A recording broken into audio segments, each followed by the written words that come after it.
Bonjour Internet, comment va? Abonnez-vous, likez, partagez, commentez, clochez, tout ça, tout ça. J'avais envie de faire cette vidéo depuis très longtemps. Très longtemps. Croyez-moi, il y en a d'autres comme ça, hein, surtout dans la série Mes références. Voilà, c'est des trucs que j'ai envie de traiter et tout. Mais celle-ci, donc Marv et Sin City, c'était différent. Parce que il y a un goût différent dans ce truc-là. Ça a pas la même signification, ça a pas... C'est spécial. Ça a été un moment déterminant dans ma vie, en fait, quand j'ai découvert ça et tout, et vous verrez dans ce que je vais raconter. Et du coup, je voulais vraiment en parler. Et en plus, c'est quelque chose, on parle pas tant que ça de Sin City et des autres comics qui existent que juste les super-héros, ou associés aux super-héros. Donc, ouais, j'avais vraiment envie, et il était temps que j'en parle et que je rende justice à ce personnage et à cette œuvre que j'adore par-dessus tout. Sin City. Donc, Marv et Sin City. Donc, comme j'ai dit, je vais vous raconter une petite histoire, comment j'ai découvert ça, parce que ça a été, comme je l'ai suggéré, un truc quand même déterminant dans ma vie. Donc, nous sommes en juin 2005. Ma vie est à un des points les plus bas jamais atteints. C'est pas le numéro 1, mais c'est au grand minimum top 5. Je dirais même top 3, mais bon, c'est... Voilà, on est dans la bonne pourritude, vraiment. Il y a débat avec 2015 hein, pour la première place, et je pense que vraiment 2015, c'est première place. Mais ouais, c'était bien naze, et je dois vous dire que j'attends pas forcément 2025 avec impatience, parce que ça a pas l'air de me réussir les années en 5. Pourtant, j'aime ce chiffre, mais bon, soit. Retour au sujet. Juin 2005, donc ma vie part lentement mais sûrement en totale cacahuète, entre l'école, l'amour, ma mère, qui sont de plus en plus dans l'alcoolisme, une tentative de suicide récente, les copains qui sont pas toujours au rendez-vous, enfin qui sont pas du tout au rendez-vous, à l'exception de Florian, c'est pas génial. D'ailleurs en parlant de ce gros noublat de Florian, je me rends avec lui au cinéma pour voir Sin City. Ce film m'a tout de suite happé par sa bande-annonce. Je connaissais rien de Sin City, je savais pas que ça existait. Et quand j'ai vu le trailer, j'ai fait vite fait une recherche, machin, j'ai dit c'est quoi ce truc, ça a l'air vachement bien. Et donc j'ai appris que c'était super stylé, donc, d'après le trailer, et que ça venait d'un comics. Et j'ai pas vraiment été beaucoup plus loin, parce que ben voilà, j'étais jeune et tout, des problèmes, des machins, et j'avais pas le réflexe que j'ai aujourd'hui de ah, je découvre un truc, c'est vachement bien. Qu'est-ce que c'est? Donne-moi toutes les infos, c'est voilà, c'est. Et avec déjà un petit peu d'alcool dans le sang, bon, pas énormément, mais voilà, dès le matin ou midi, cette période et surtout ce jour-là, ça m'arrivait de boire un petit coup, donc j'approchais un petit peu l'alcoolisme, très très petit, hein, c'est genre un morceau de petit orteil, mais voilà, heureusement il n'en fut rien, mais voilà, j'avais déjà un petit bu un truc ou deux, et je vais au ciné et je suis subjugué par le film, je tombe amoureux tout de suite. Coup de foudre, instantané, c'est... Oh, l'ensemble du film, découpé en plusieurs petites histoires qui se connectent un peu les unes aux autres. Enfin, ça fait un ensemble, en fait, quand tu mets tout ensemble, c'est pas juste des histoires séparées, il y a des liens et des machins et des trucs. C'est un univers plus vaste que ces trucs séparés. C'est un chef-d'œuvre splendide, et je suis, mais... en admiration et en béatitude, en pamoison devant John Artigan, Dwight ou Marv, les trois personnages mis en avant dans cette série de petites histoires, ils sont dantesques. Mais un d'eux ressort plus que les autres. Et de loin. Pourtant, les autres sont pas en reste, mais Marv, c'est... Marv, il y a Marv et c'est tout. C'est, voilà, c'est... Marv est donc une grosse brute. C'est la définition d'une grosse brute. C'est la définition. Il est gros et c'est une brute. Voilà. Take off!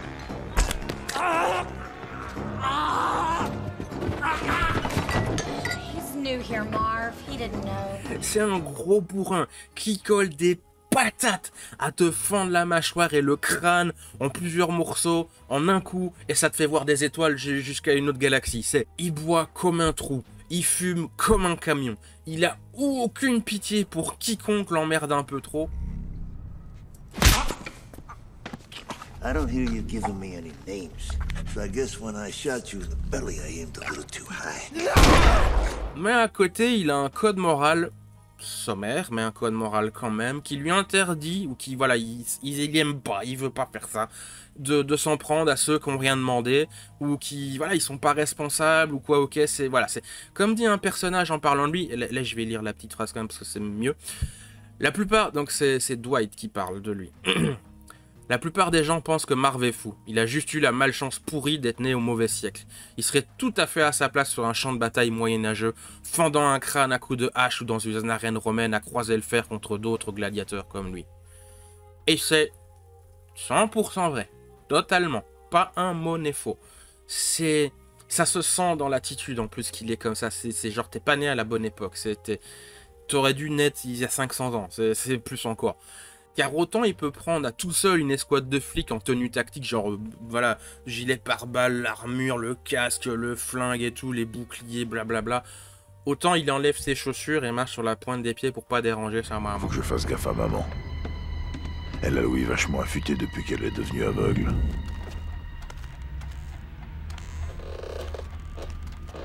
Maman a jamais touché. L'histoire de Marv, enfin, celle du film, parce qu'il y a plusieurs histoires de Marv, il y a plein de comics en fait, Sin City. Donc il n'y a pas que celle-là, il n'y a pas juste l'histoire du film. Marv est un personnage récurrent et c'est même un des personnages favoris, je crois, des fans du comics. Ça montre un mec avec une attitude de foutez-moi la paix, laissez-moi vivre ma vie tranquille.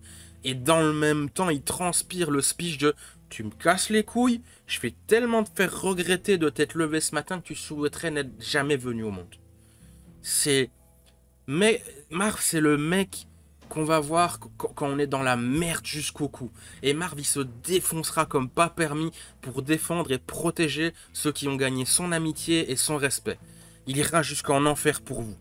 Littéralement. Pas grand chose que la petite Nancy me refuserait. Surtout depuis qu'un connard de la fac l'a tabassé il y a 1 an de ça et que je l'ai remis à sa place à ma façon. Ça me met les couilles à l'envers quand les mecs cognent sur les dames. Sin City, donc, c'est une série de comics. Enfin, il y a plein de comics Sin City, c'est un univers étendu presque. Enfin, c'est pas un univers étendu, mais il y a plein d'histoires et plein de trucs, et tout se connecte et machin, et c'est une espèce de puzzle géant. Et c'est donc un univers sombre, et il est, pour moi, de ce que j'ai vu en tout cas, la plus pure incarnation et interprétation des histoires noires. Allez, les polars, trucs vraiment noirs, quoi. Les enquêtes policières, les affaires de mafia, de villes corrompues, typiques des années 30-50 des États-Unis, là où t'as un détective privé qui est dans son petit bureau qui empêche la clope et l'alcool au point, tu rentres là-dedans, t'as directement un cancer du poumon et du foie en même temps. Ce genre d'histoire où t'as une espèce de chanteuse de cabaret magnifique, femme fatale et tout, avec le truc de cigarette, mais avec le petit machin en plastique ou en bois en plus, là, tu sais, vraiment un peu sensuel, sexy et tout. Et donc, c'est une femme fatale et elle vient de voir pour une enquête car son amie, qui est aussi chanteuse ou quelque chose comme ça, bah, elle a disparu dans une affaire tordue impliquant le gouvernement et des espèces de trucs de CIA, de je sais pas quoi. Bref, de la bonne. Des histoires comme on en voit pratiquement plus de nos jours. Enfin, je me demande même c'est quand la dernière fois qu'on a vu quelque chose comme ça, que ce soit en BD, ça se fait encore, mais en film ou série, c'est beaucoup moins fréquent.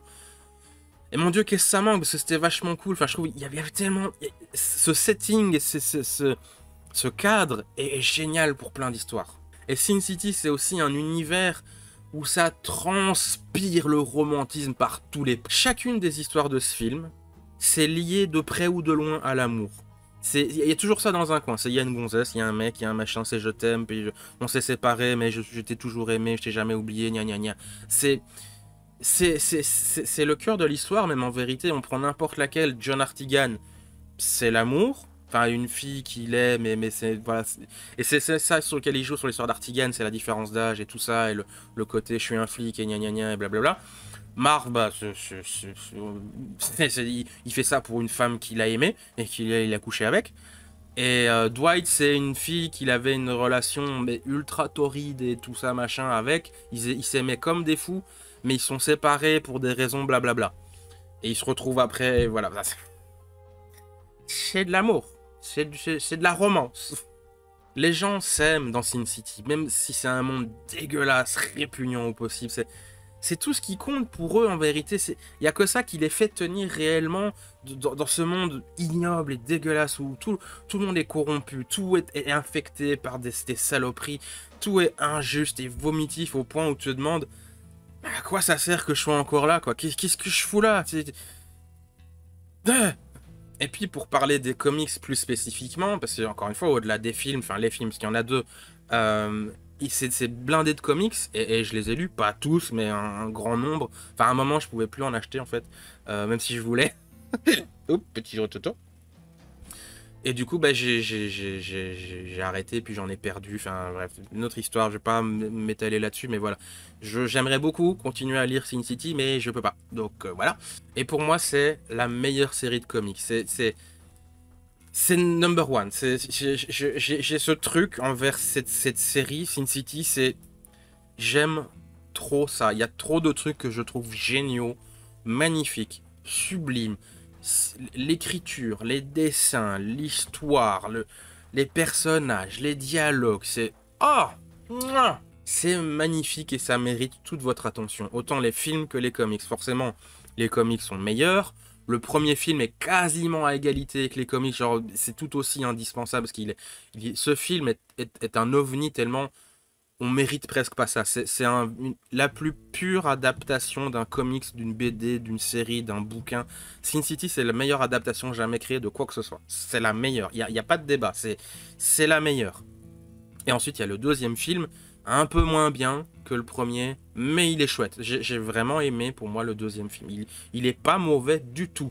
Il est très très bon même, c'est juste que le premier était tellement un chef-d'œuvre de fou que bah, la comparaison fait un peu mal, mais il est très très bien, le deuxième film, j'ai beaucoup aimé. Après, c'est définitivement pour un public adulte, entre le style graphique qui met en évidence certains trucs violents, crades et tout ça, le sexe, les histoires qui montrent des trucs pas toujours nets ou sains d'esprit, la drogue, la violence, oh quelle aventure, quel bonheur de lire ces récits, et les dessins ça sert tellement le récit, ça prend au trip, j'adore ça.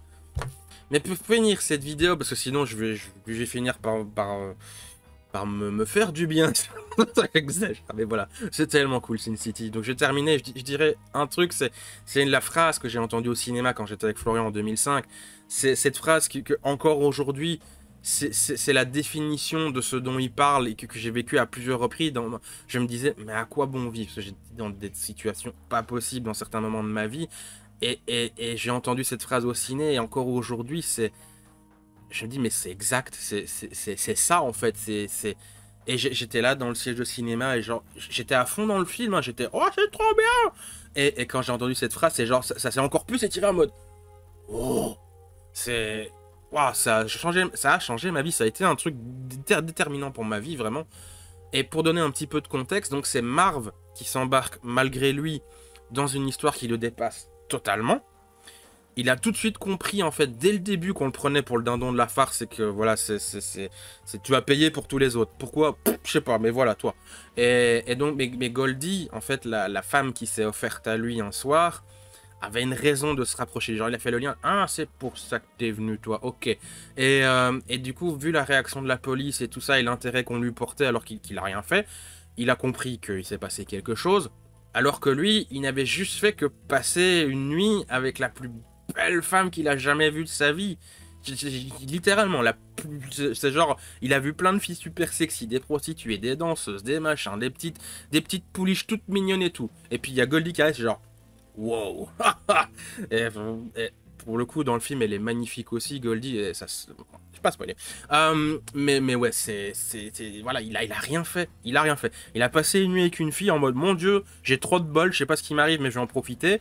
Le lendemain, il se passe un truc. Ok, ok, c'est bon. J'ai compris ce qu'on essaie de me faire. Et du coup, il se passe des petites choses.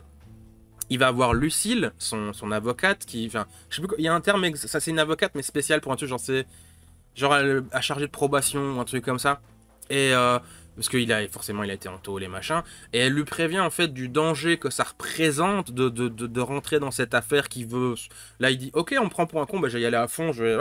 Et donc elle lui prévient, mais tu te rends compte de ce que tu es en train de faire. Et lui il répond à un truc. Et donc je vais faire le petit dialogue. Donc quand tu vois, je vais lire. Hein.